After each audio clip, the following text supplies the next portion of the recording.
आपका एलिज इंस्टीट्यूट के official YouTube channel पर। जैसा कि हमने पिछले लेक्चर में डिस्कस किया था कि आज हम वैद्युत द्विध्रुव की स्थितिज ऊर्जा के विषय में देखेंगे, और उसके लिए मैंने आपको बोला था कि आप वैद्युत द्विध्रुव आघूर्ण और बल आघूर्ण के विषय में पढ़ करके आएंगे। वैद्युत द्विध्रुव आघूर्ण मैंने इसी चैप्टर में ऊपर पढ़ा रखा है। आइए उसका एक छोटा सा रिवीजन देख लेते हैं। वैद्युत द्विध्रुव आघूर्ण के विषय में मैंने क्या बताया था आपको कि जस्ट सपोज दो बिंदु आवेश जो कि विपरीत हैं, प्रकृति में दोनों बिंदु आवेश विपरीत हैं। यहाँ पर एक बिंदु आवेश है, यहाँ दूसरा बिंदु आवेश है, और दो बिंदु आवेश एक धनात्मक है और एक ऋणात्मक है। इनको यदि कोई रेखा मिलाती है आपस में तो इनके मध्य बिंदु, इन बिंदु आवेशों के मध्य बिंदु,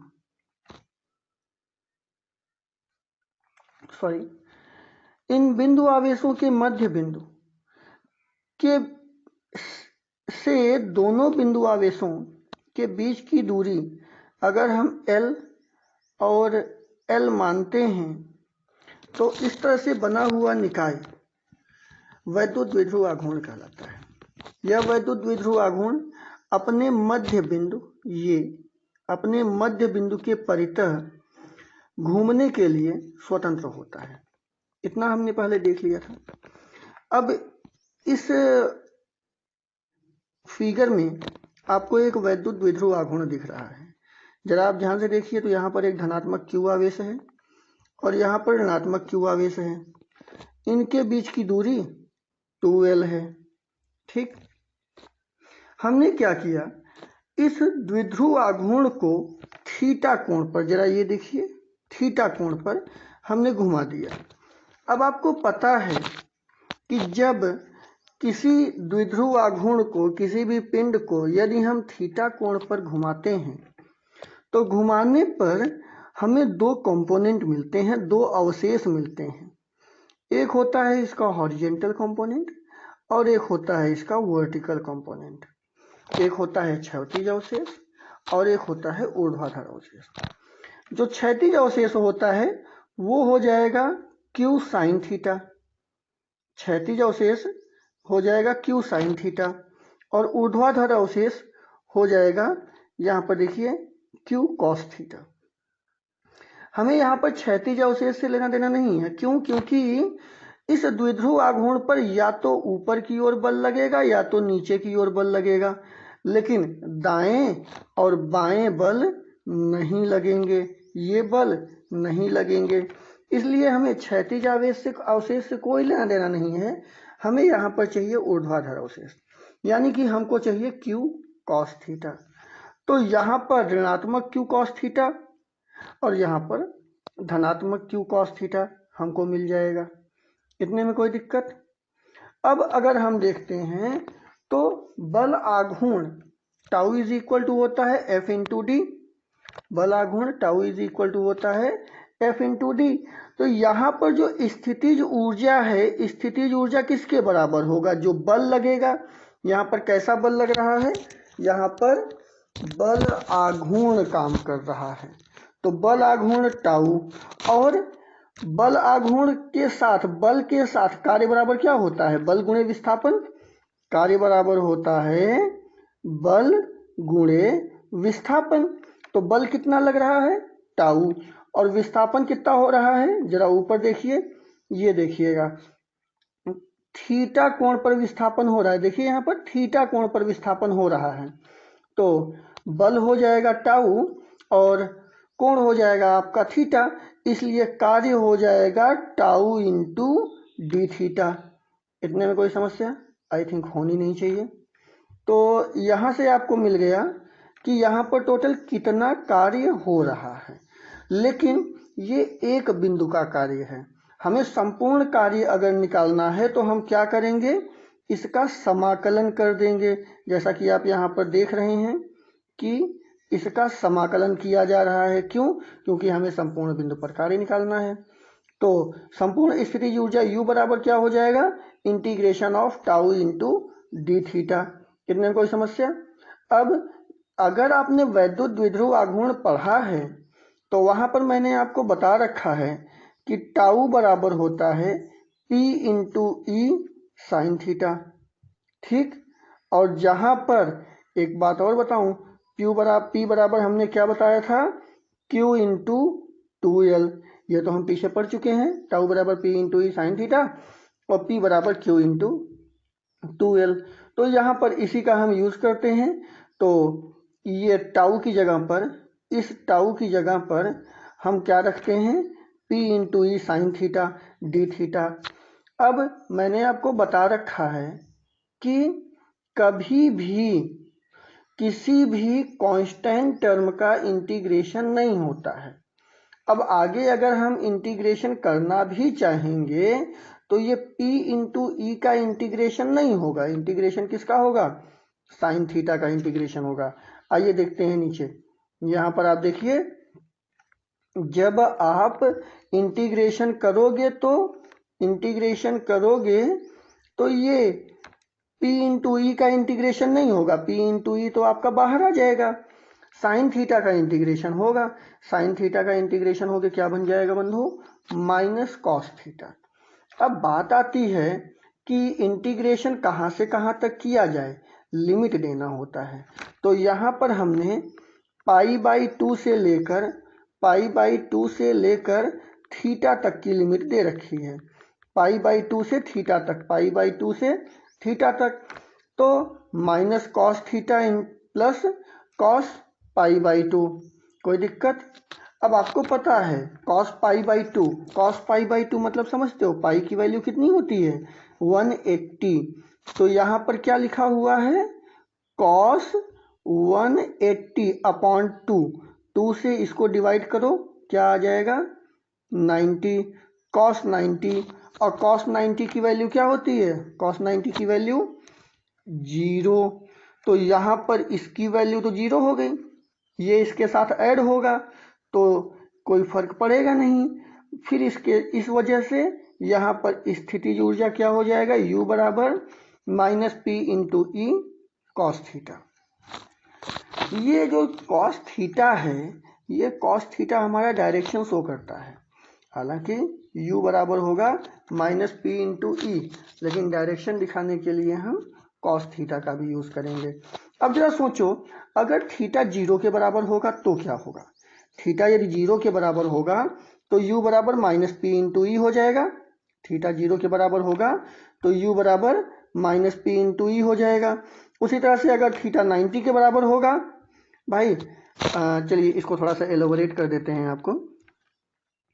U बराबर क्या है, minus P into E cos theta. अब थीटा अगर 0 हो गया तो 0 मतलब cos 0 की वैल्यू कितनी होती है, 1। तो माइनस P इंटू ई और इंटू 1 करोगे तो माइनस P इंटू ई आएगा। उसी तरह से U बराबर minus P into E cos 90 की वैल्यू क्या होती है, 0। और माइनस P इंटू ई और cos 90 की वैल्यू 0 मल्टीप्लाई करोगे तो स्थितिज ऊर्जा क्या आ जाएगी, 0। उसी तरह से cos 180 की वैल्यू क्या होती है, यहाँ पर cos 180 की वैल्यू +1 होती है। इस वजह से cos 180 की वैल्यू -1 होती है। और इस वजह से जरा इसको एलाबोरेट कर देते हैं, माइनस P ई cos 180 और cos 180 की वैल्यू क्या होगी बंधु, minus P into E into cos 180 की वैल्यू क्या होगी, -1। अब ये माइनस और ये माइनस आपस में मल्टीप्लाई होके प्लस हो जाएगा, तो ये हो जाएगा प्लस P इंटू ई। कोई दिक्कत आई थिंक होनी नहीं चाहिए।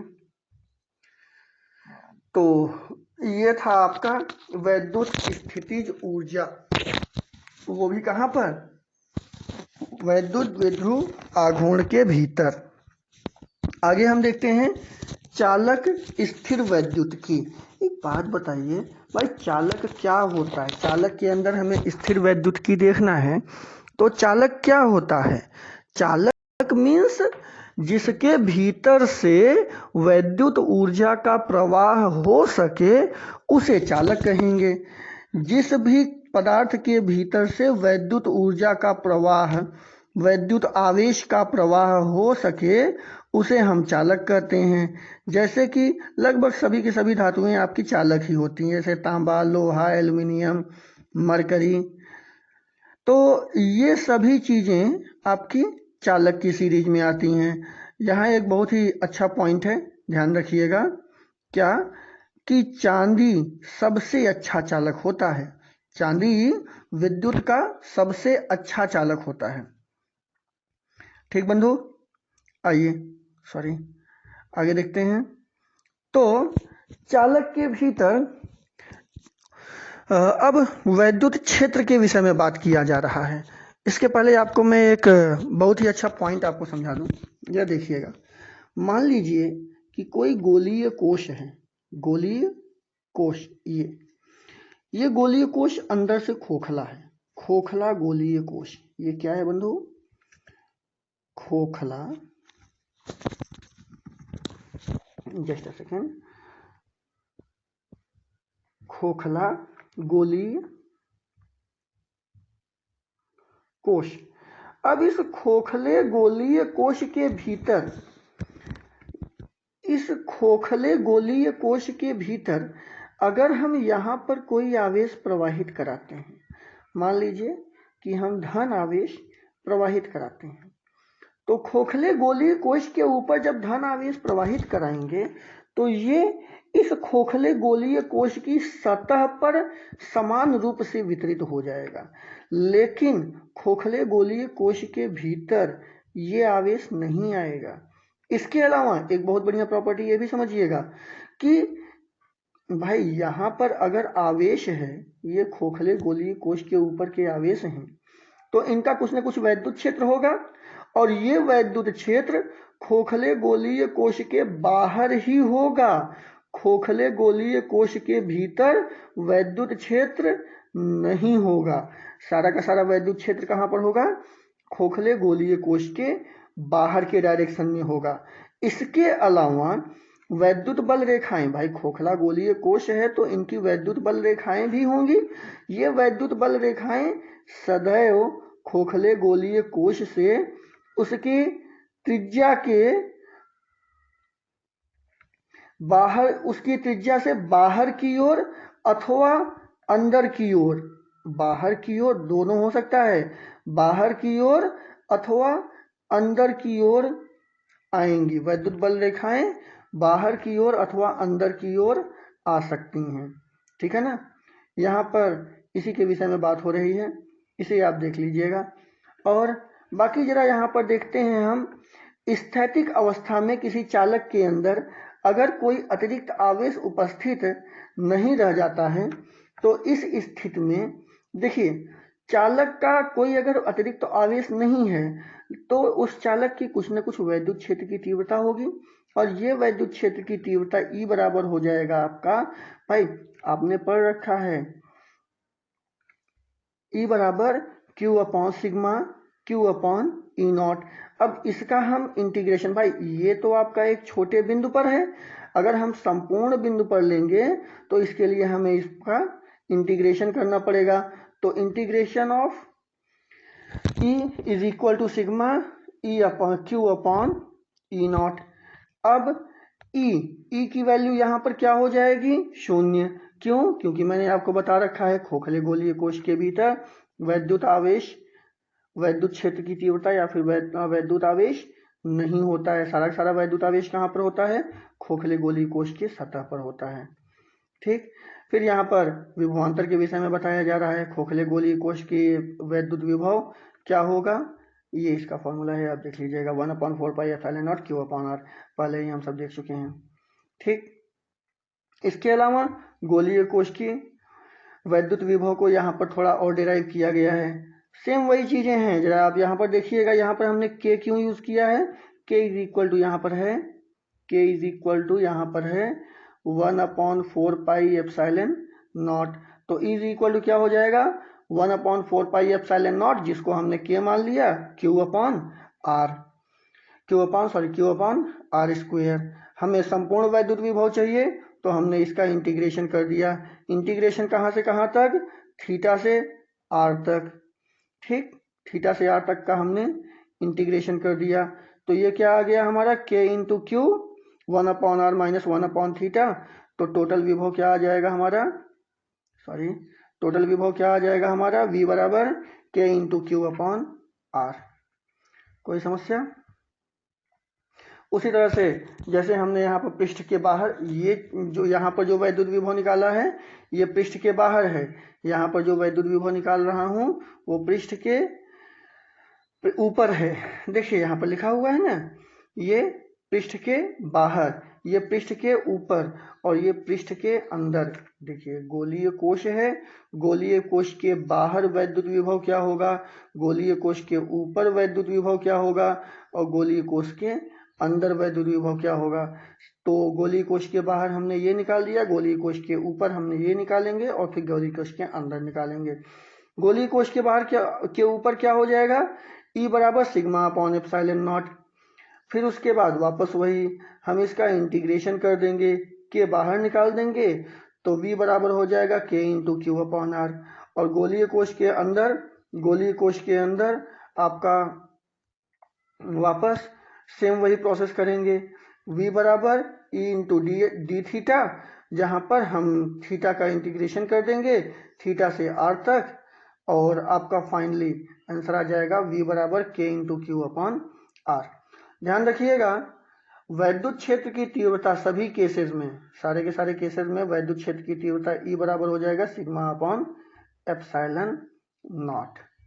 कोई समस्या? विभिन्न बिंदुओं पर वैद्युत पृष्ठ आवेश घनत्व अथवा पृष्ठ आवेश की वैल्यू हम ज्ञात कर सकते हैं। वो क्या हो जाएगा आपका, sigma is equal to theta upon a. ठीक, यहाँ पर आप देखिए, अब ये फॉर्मूला देखने के बाद तो आपको वैसे भी समझ में आ रहा होगा कि जो सिग्मा है वो ए के इनडायरेक्टली प्रोपोर्शनल है, व्युत्क्रमानुपाती होता है। व्युत्क्रमानुपाती का मतलब कि अगर ए की वैल्यू घटेगी तो सिग्मा की वैल्यू बढ़ेगी, और ए की वैल्यू बढ़ेगी तो सिग्मा की वैल्यू घटेगी, मतलब उल्टे का संबंध होता है। व्युत्क्रमानुपाती मतलब ही होता है उल्टा। कोई समस्या? चलिए आज के लिए बस इतना ही।